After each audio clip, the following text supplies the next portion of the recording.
Bonjour chers amis, shalom, shalom, shalom partout où vous êtes.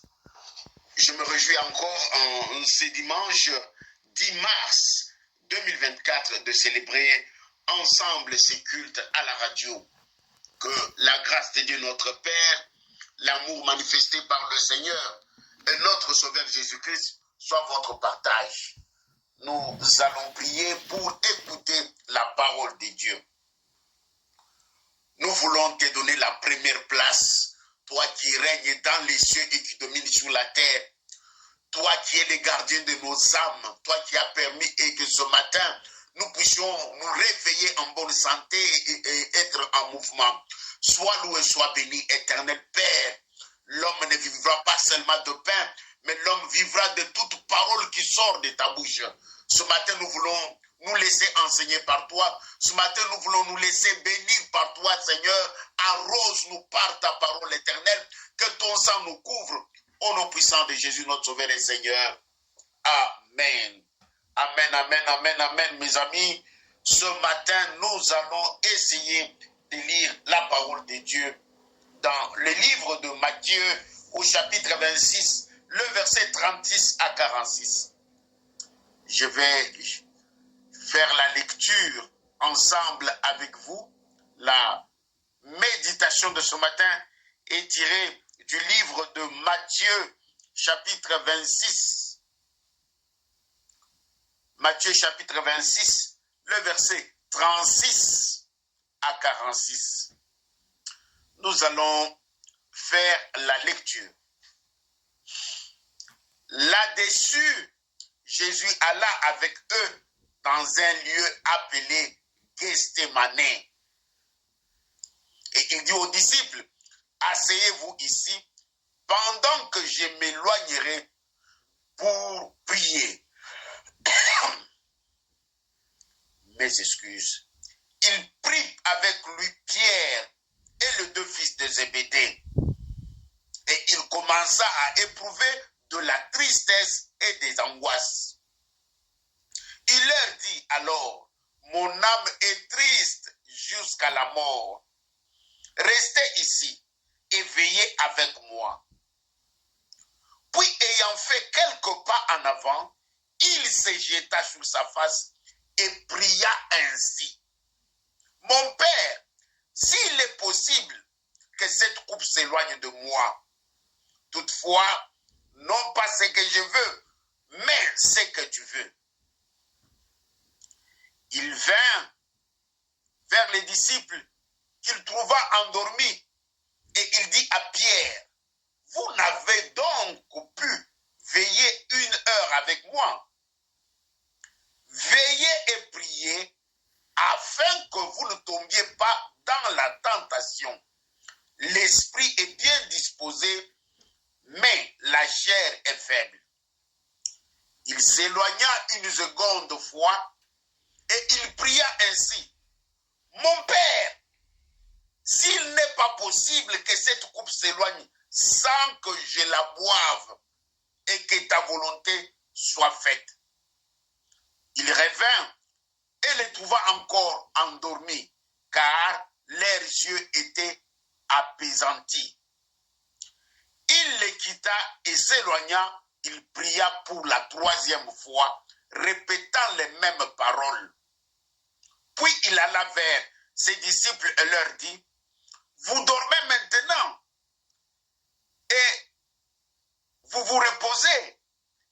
Voici l'heure est proche et le Fils de l'homme est livré aux mains des pécheurs.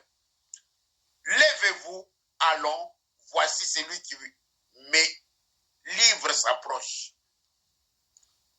Chers amis, le texte que nous essayons de lire ce matin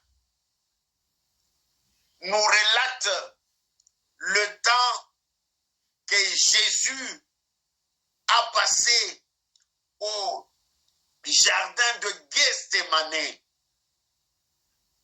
Jésus venait de finir à prendre le repas saint avec ses disciples, ce que nous appelons communément la Sainte Seine.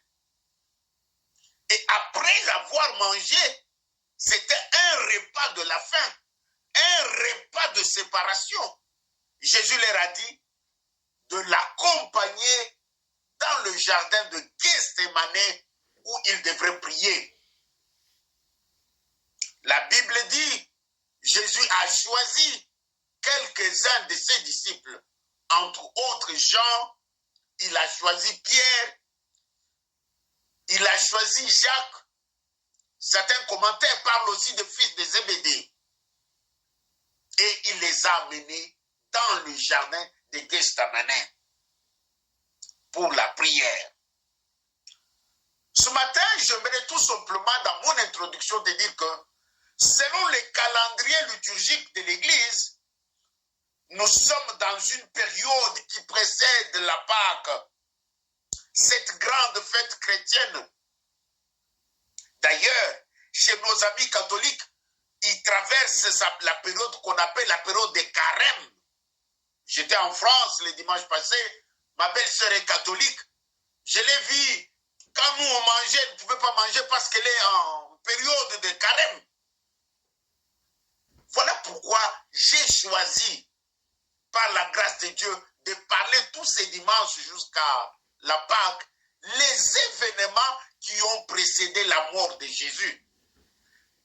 Que s'est-il passé? C'est le rôle de l'Église d'expliquer ces choses aux chrétiens.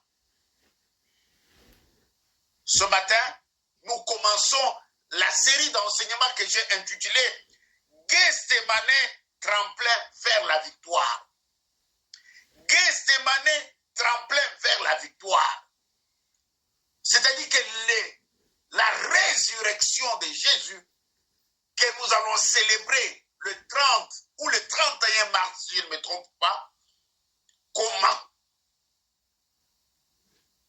commence par le moment passé dans le jardin de Gethsémane. J'étais en train d'expliquer que Jésus a pris 3 de ses disciples qui l'ont accompagné dans ce jardin de Gethsémane pour la prière. Bien-aimés, quelles sont les leçons que ce texte nous enseigne ce matin? Quelles sont les leçons que ce texte nous donne ce matin? Nous voyons Jésus finir de manger, il prend ses disciples, il les amène dans le jardin de Gethsémane pour la prière.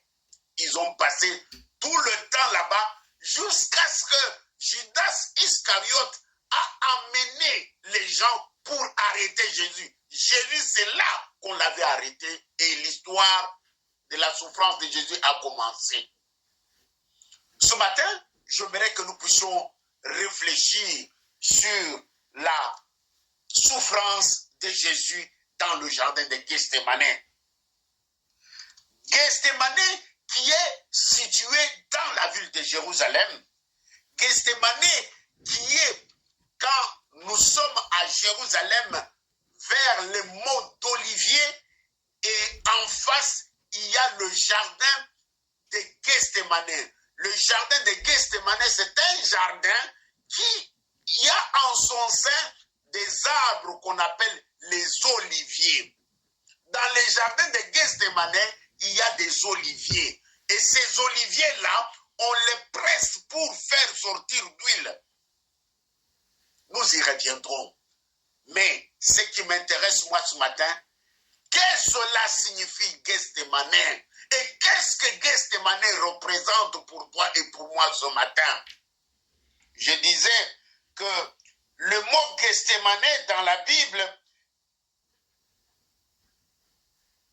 signifie pressoir, pressoir d'huile, pressoir d'huile, lieu que Jésus a choisi pour passer son temps avec ses disciples avant son arrestation. Gethsémane, ce grand jardin du point de vue géographique qui est situé dans pleine ville de Jérusalem, a des leçons à nous apporter ce matin. Je vais partager avec vous quelques vérités liées au jardin de Gethsémane. Je vais partager avec vous quelques réalités que Jésus a connues dans les jardins de Gethsémane. Nous commençons une série des enseignements que j'ai intitulé Gethsémane, tremplin vers la victoire. Pour qu'il y ait la victoire à la résurrection, tout commence par Gethsémane. Si Jésus n'était pas à Gethsémane, on ne sait pas ce qui allait se passer. Voyons un peu qu'est-ce que Gethsémane nous enseigne ce matin. Première vérité, Jésus a choisi d'aller avec ses disciples pour rester dans le jardin de Gethsémane. Il n'a pas amené tout le monde.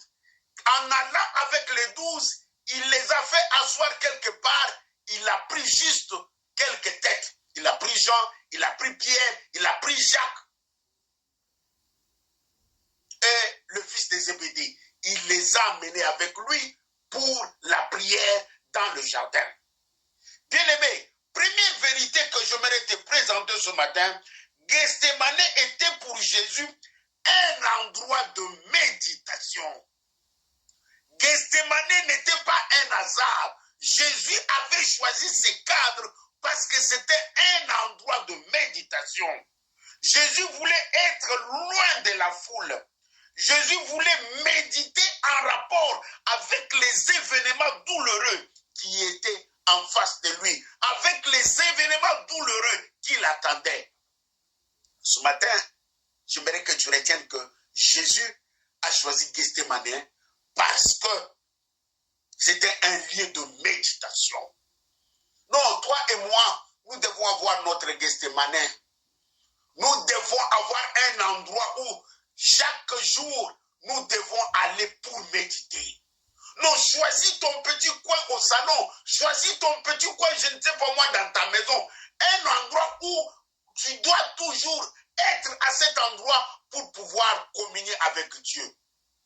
Et laissez-moi vous dire la vérité que Jésus avait l'habitude d'aller à Gethsémane. Ce n'était pas la première fois, non, non. Jésus, dans son parcours ministériel, de temps en temps, il avait l'habitude d'aller à Gethsémane. La Bible nous le prouve dans Jean chapitre 18, le verset 2 à 3. Jean chapitre 18. Je vais lire pour vous le verset 2 à 3. Judas, qui les livrait, connaissait ces lieux parce que Jésus et ses disciples s'y étaient souvent réunis. Cela signifie que c'était un endroit où Jésus venait souvent. Gethsémane n'était pas étrange. C'était un cadre de méditation, un cadre de repos que Jésus avait choisi dans son ministère. Non, je souhaite que tu puisses aussi avoir un cadre de méditation. Tu puisses aussi avoir un cadre où quand tu es assis à cet endroit-là, c'est pour réfléchir sur ta vie. C'est pour réfléchir sur ton avenir. C'est pour réfléchir sur la communion que tu as avec Dieu. C'est pour réfléchir sur ton ministère. Jésus avait son Gethsémane, jardin des Oliviers, en pleine ville de Jérusalem. C'est là où il allait pour méditer. Deuxième vérité que j'aimerais partager avec le peuple de Dieu ce matin concernant Gethsémane.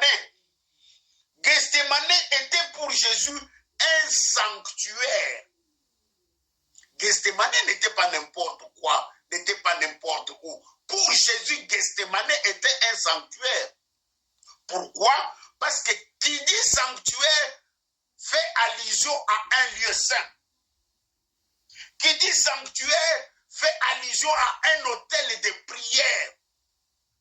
Quand nous lisons les textes, quand Jésus est arrivé à Gethsémane, le verset 39 et 41 nous montrent Jésus en train de prier. Jésus en train de prier. Il revient, il trouve les disciples en train de dormir, il les réveille. Le verset 42 et 43 nous montre encore Jésus en train de prier. Il prie, il prie, il prie, il prie, il prie.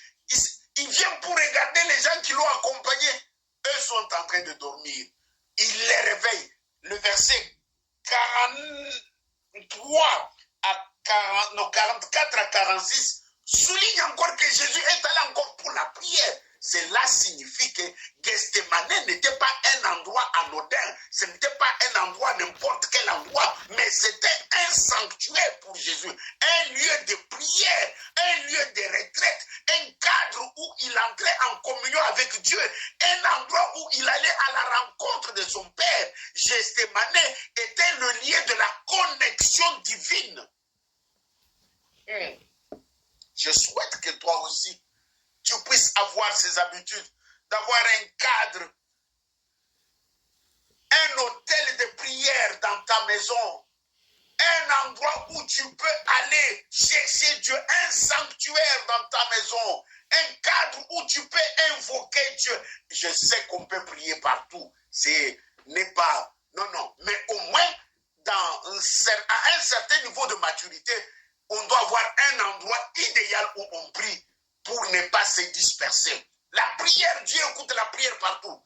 Je n'ai pas dit que non, Dieu écoute partout où nous sommes, dans le train, dans le bus, dans l'avion, Dieu écoute la prière. Mais ici, je parle de la discipline spirituelle, de la manière dont on doit se tenir quand on a des engagements saints.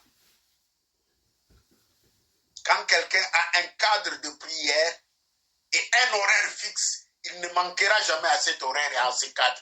Il sait que chaque jour à telle heure, je dois m'asseoir devant Dieu à tel endroit. Chaque jour à telle heure, je dois rencontrer le Seigneur à tel endroit. Que ce soit dans mon salon, que ce soit au coin de ma cuisine. Si tu as une grande maison, tu as une pièce où tu réserves comme étant un endroit où tu viens te retirer pour la prière. Jésus avait Gethsémane pour lui comme un sanctuaire. Troisième vérité que je j'aimerais présenter ce matin par rapport à Gethsémane. Gethsémane était pour Jésus un lieu de solitude. Un lieu de solitude. Je peux même ajouter un lieu d'abandon. Pourquoi? Jésus s'est amené à Gethsémane avec Jean, Jacques, Pierre et le fils de Zébédée. Arrivés là-bas, eux ont commencé à dormir. Ils l'ont laissé seul. Jésus s'est débrouillé seul. Les gens sur qui croyaient qu'il allait prier avec lui l'ont laissé seul. Mes frères, mes sœurs, il y a des moments où dans la vie, tu seras seul. Tu as des problèmes, tu ne vois personne qui te regarde. Les gens sur qui tu comptais te tournent le dos.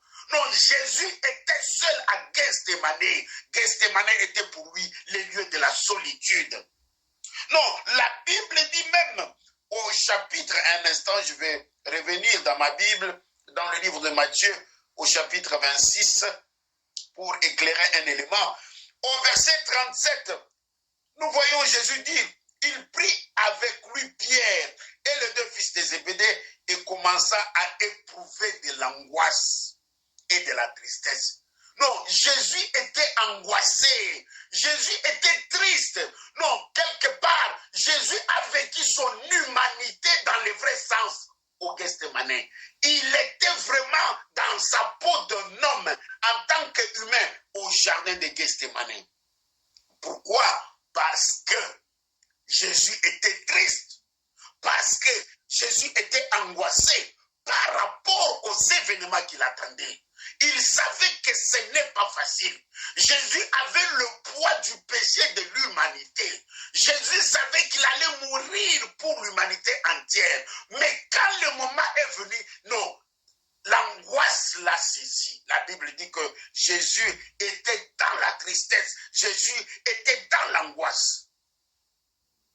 Non, le verset 38 ajoute, il leur dit alors, mon âme est triste jusqu'à la mort. Oh mon Seigneur. Non, Jésus était triste. Il sentait que non, ce n'est pas facile. Il sentait le poids du péché de l'humanité. Il sentait que non, ici, là, si je ne dis pas oui, non, le plan de Dieu ne va pas s'accomplir. Gethsémane, lieu de la solitude. Gethsémane, lieu d'abandon. Je peux même ajouter Gethsémane, lieu d'angoisse. Non, n'est-ce pas toi et moi dans ma vie et dans ta vie, il y a des moments où il y a des situations qui nous font peur, des souffrances, des situations impossibles à résoudre, des équations complexes. On commence à angoisser, on commence à avoir peur. Ce n'est pas pour rien que Dieu permet cela. Ce n'est pas pour rien que Dieu permet cela. C'est pourquoi je viens d'intituler que les Gethsemane, le tremplin de la victoire.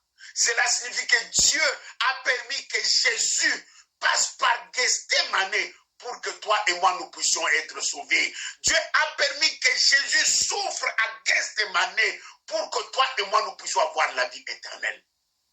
Non, la gloire que Jésus a eue à la résurrection était liée au moment passé à Gethsemane. La gloire que Jésus a eue au Gethsemane était liée au moment passé à Gethsemane. Bien-aimé, la souffrance que Dieu permet dans ma vie et dans ta vie, c'est pour notre bénédiction. Non, la Bible dit dans le livre d'Ésaïe que c'est Dieu qui permet la souffrance et qui permet l'affliction. Et il dit que tout cela, pour qu'on sache du soleil levant au soleil couchant que dans le monde, il n'y a pas un autre si ce n'est que lui. Dieu a ta vie et ma vie entre ses mains. Dieu peut permettre des secousses, Dieu peut permettre des tempêtes, mais dans tout cela, ce n'est pas pour t'écraser. Derrière la souffrance que tu es en train de connaître, il y a la bénédiction. Derrière la souffrance que tu es en train de connaître, il y a l'élévation. Jésus était abandonné seul. Jésus a connu l'angoisse. Jésus a connu la souffrance. Mais la Bible nous dit que le troisième jour après sa mort, Jésus était ressuscité. Ce matin, ne panique pas quand tu traverses par le tunnel de la souffrance. Ne panique pas quand tu vois, non, on est en train de te presser, parce que Gethsemane signifie, nous avons vu que c'est un pressoir, le lieu où on pressait les vignes pour que ça sorte, les olives plutôt, pour que ça donne de l'huile. Non, Jésus est cette olive-là qu'on a pressée pour que l'huile sorte de lui. Jésus est cette olive-là qu'on a pressée pour qu'il puisse vivre ce qu'il a vécu. Ici, presser signifie souffrance, signifie, non, où tu es attaqué de tous les côtés, mais la finalité de toute chose est la bénédiction. Non, j'aime bien Romains chapitre 8, verset 18. Nous allons les lire ensemble pour notre édification.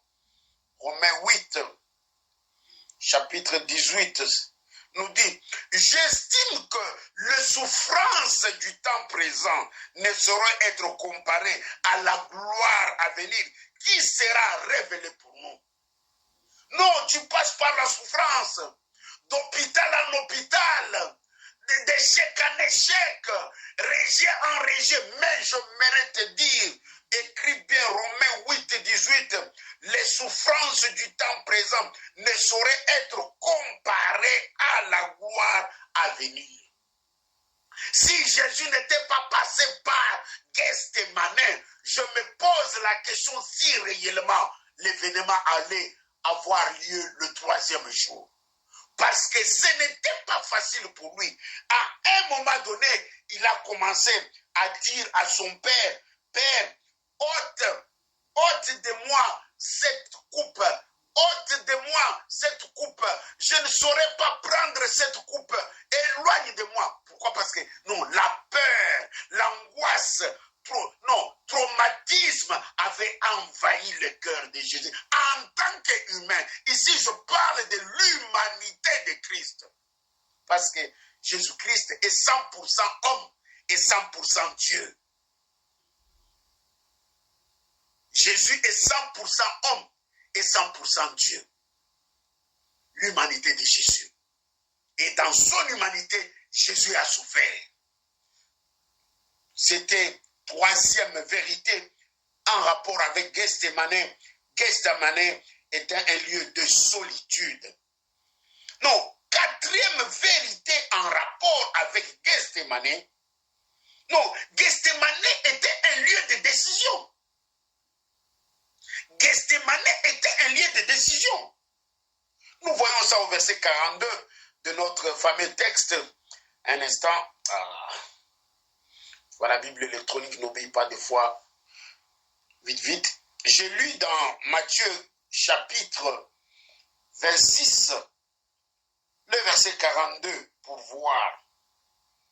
Non, la Bible décrit ceci. Il s'éloigna une seconde fois et pria ainsi. Mon Père, s'il n'est pas possible que cette coupe s'éloigne sans que je la boive. Mais la phrase termine. Que ta volonté soit faite. Que ta volonté soit faite.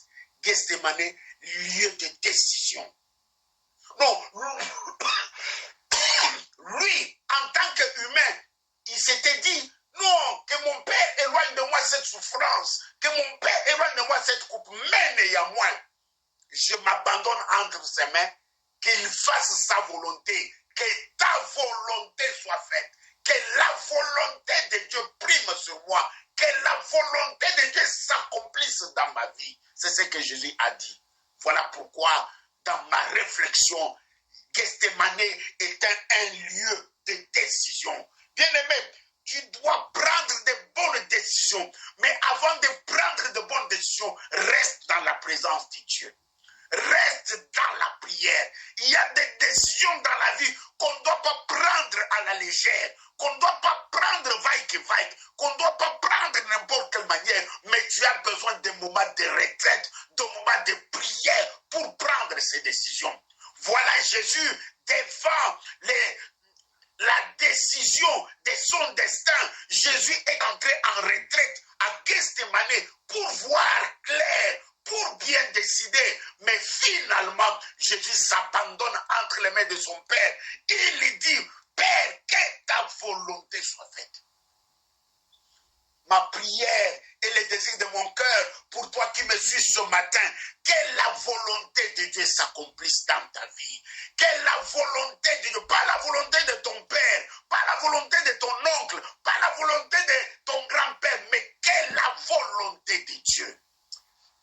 Ah, j'aime bien quand on prie, on dit que la volonté de Dieu s'accomplisse sur la terre comme au ciel.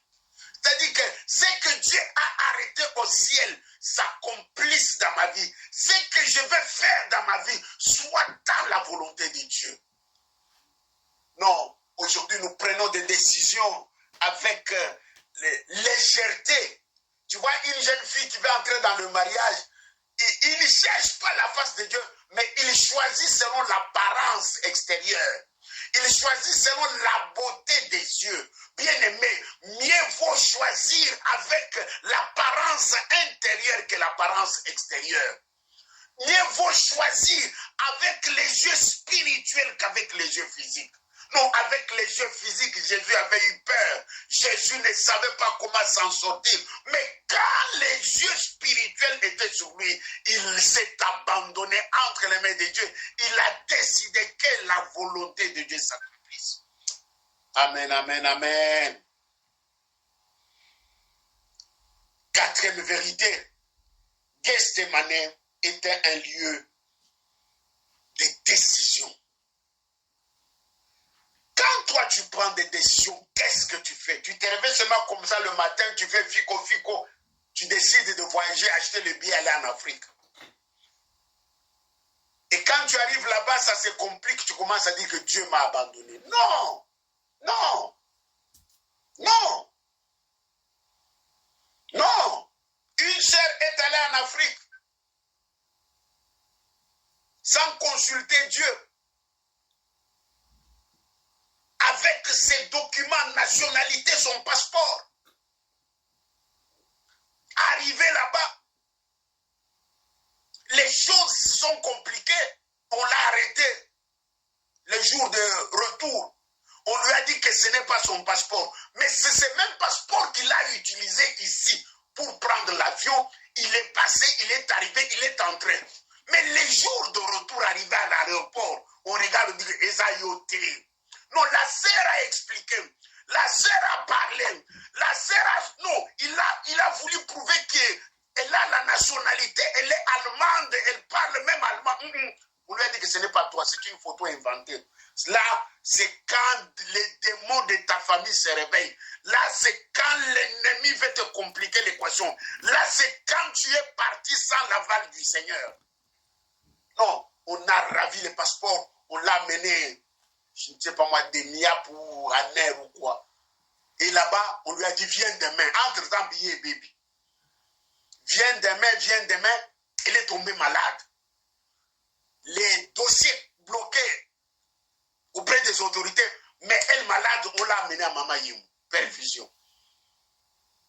Bref, tout s'est compliqué. Quelqu'un qui était allé pour des semaines, elle a fait 6 mois au Congo. Elle est venue à Konda, à Betela, à Lapake, à Kokendelusus Congo.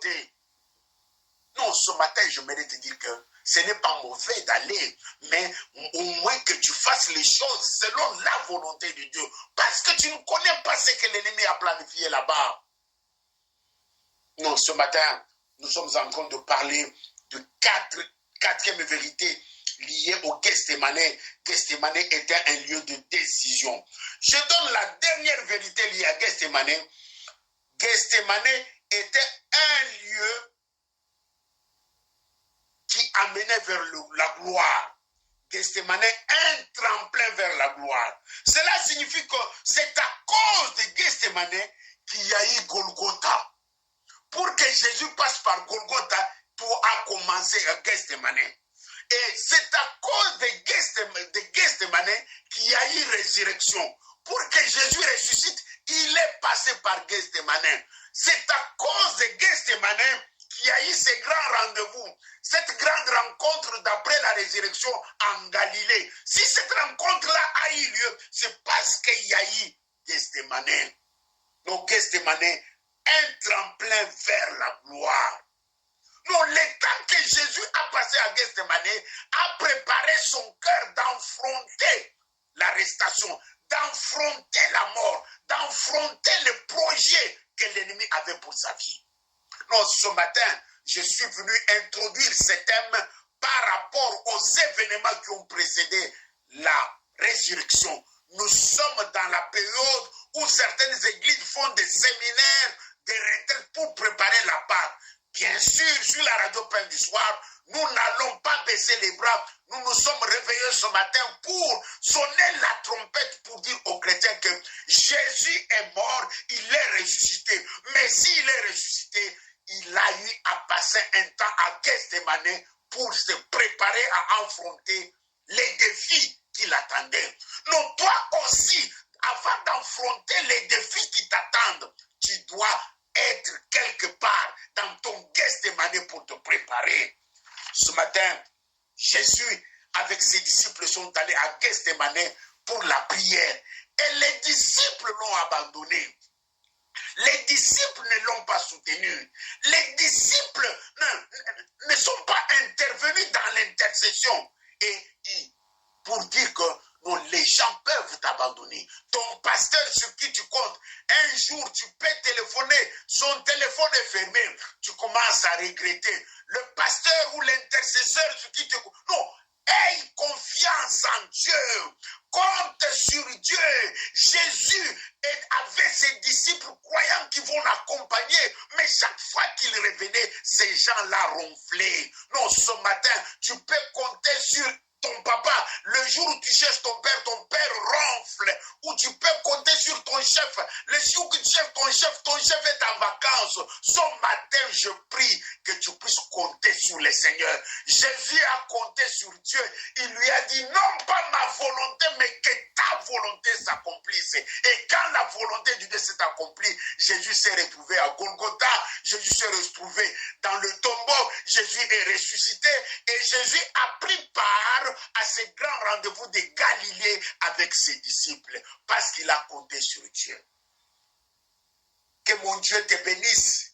Que mon Dieu te garde en ces débuts de la semaine, je prie qu'il fasse luire ta face, qu'il t'accorde ce que ton cœur désire, que tu apprennes à compter sur lui, parce que lui seul est le rocher, lui seul est le vrai, lui seul est l'alpha et l'oméga. Que Dieu bénisse sa parole. Amen. Dimanche prochain, ne manquez pas. Jésus, après Gethsémane, la Bible nous dit que Pierre l'a renié. Nous allons voir pourquoi Pierre l'a renié. Et d'ailleurs, je peux faire un pas en arrière pour montrer pourquoi il a choisi seulement Jean, il a choisi Jacques, il a choisi Pierre et le fils de Zébédée, il a laissé les autres. Il a laissé le 8, il a amené avec lui les 4. Et quand nous regardons les Écritures, partout où Jésus allait dans l'intimité, Jésus n'a mené que ces 4-là. Pourquoi? À Bozangate, dimanche prochain, que Dieu vous bénisse. Ce soir, Malbama Bomoy, avec le pasteur Marlis Pembele, j'annonce encore que lundi 18, pas ce lundi 18 prochain, le lundi prochain, dimanche, ce sera le 17, 18 à 20h, j'organise une réunion sur Zoom qui a pour thème la santé masculine. La santé masculine, c'est une réunion de couple. Maman, dis à papa qu'il se connecte avec toi. Je vais dire des vérités qui vont aider ton couple. Dieu va permettre que nous puissions analyser des réalités qui vont aider ton mari à rester en bonne santé jusqu'à... Que Dieu vous bénisse. Bye bye.